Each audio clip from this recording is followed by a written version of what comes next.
The Ranks are on a roll. They have won 6 straight ball games since the beginning of the past week, and at 10-7, they sit atop the Central Division.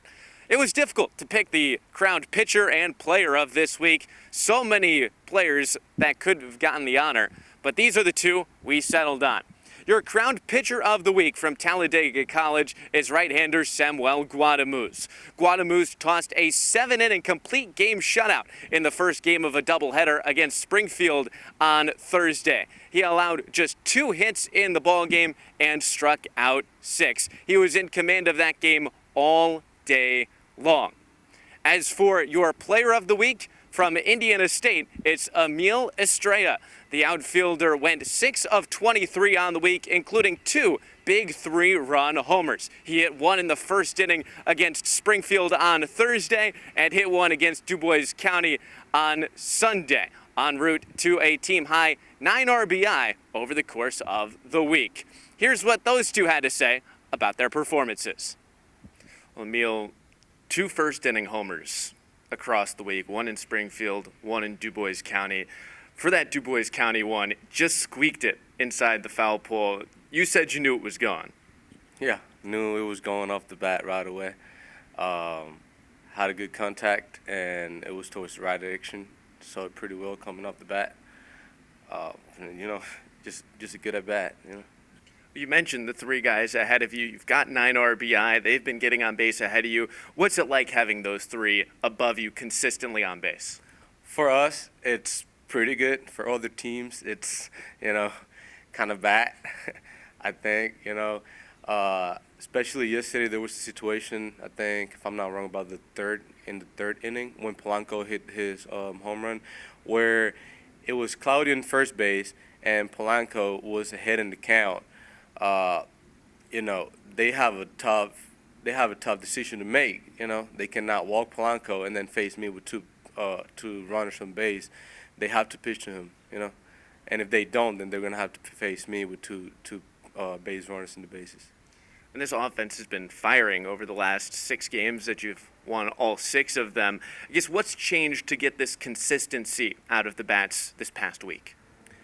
To be honest with you, nothing has changed. We are still working pretty hard from the first day. As I said to you before, the outcome of the day doesn't dictate, the work we do. We do work hard every day regardless of the outcome. We come every morning to the cages. We go to the gym every morning. We work hard, and we just give our best to the game. Well, as an ISU guy playing here at Bob Warren Field, what's that been like for you transitioning from your college season now into summer ball, but staying in the same location? Feels pretty good. I know the feel, but there's a couple changes, especially the weather, first of all. Love this weather in the summer. Definitely plays a big role. It's not the same, throwing the ball at 35 degrees, 40 degrees, and throwing it out here in the perfect 85, 90 degrees. Other than that, it's the same thing. Baseball is baseball. The only thing that changes besides weather is the bats. But we do have I like the team, really nice coaches, and, I truly wish baseball was like this all year round, Absolutely. Same weather. Now, you weren't here last year when Pero Sato came into its start as the team motto, but as someone who's come into this team in the second year of that, all these one-run games, really having to grit and fight, what has that Pero Sato motto meant to you? It might not seem like it, but it does mean a lot. It puts the kind of like the cherry on top. It's just a way of us to highlight the best hitter, not just hitter, the best player in the game. Lately we've been hitting pretty good, so kind of go towards the hitter. But at the same time, our pitchers the bullpen is doing a really good job. So it's a hard one for the coach to decide who it goes to. But we have a really good chemistry in the team. It gets us going, Well, Emil, thank you. Yes, sir. You're a guy who doesn't show a ton of emotion on the mound. You're a real competitor out there. I guess kind of what was going through your head? You mentioned it was exciting as you get later into that game. Kind of what was going through your head? Well, as I said, you just try to be the best in the mound in that moment. Just try to help my team as much as I can, and try to do the best thing with my pitches, my secondaries, and try to get in the war. Emil hits that 3-run homer in the first. Before you even step on the mound, you already have a 3-run lead. How much confidence does that give you going out there with the lead at your back before you throw a single pitch? It's very good feel like your team has your back. We got a really good team. My teammates, well, I mean, we think we are like a family, so it feels great. It feels great when I saw that homer. I just saying it was massive, and I just saying, well, I have to do it better. I have to do the best of me. This game is for us, and I'll try my best. So. Speaking of not thinking about strikeouts, you've had a great defense behind you, both last year and this year. How much confidence does that give you, knowing that the guys behind you have your back?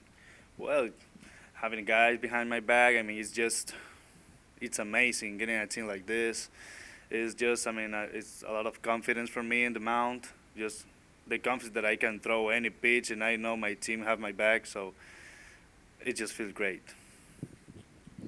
Well, last year you were with this team for part of this season. This year it already looks like you've really hit the ground running. Is there anything different from last year to this year for you on the mound? Yeah, I have more confidence in my secondaries and also with my fastball. I was working all season in NAIA. I'm working all in my fastball. Also, I have more experience around this league and outside this league. I went with my country on a national team. I played on a national team, so it was just a great opportunity to get more experience and came back here. It was just amazing. You know, being part of this family again is just exciting. You mentioned playing for your national team. I know you said how great of an experience that was for you last year. What was that like for you, and how has that helped? It was held, you know, just having all teammates, people that have more experience than me. They teach me a lot. Same as this team, probably people that is younger than me, but they have more experience. They are more talent than me, and I just learn from them and try to teach them too. It's just teach and learn, you know. It's just you just try to be in a family. Just that's it. Thanks, Samuel. Want to know who next week's crowned pitcher and player of the week are? Come out to the ballpark and judge for yourself. 3 days this week, the Renks are at home. A doubleheader against Chillicothe on Tuesday, a 5:30 start time against the Paints. On Thursday, the Renks take on the Lafayette Aviators at 6:30 Eastern. And then on Saturday, they host the Champion City Kings. Get out your cowboy hats for country night at the ballpark. And if you can't make it to Bob Warren Field, you can always tune in on the Prospect League Network or the Renks Radio Network. We hope to see you then.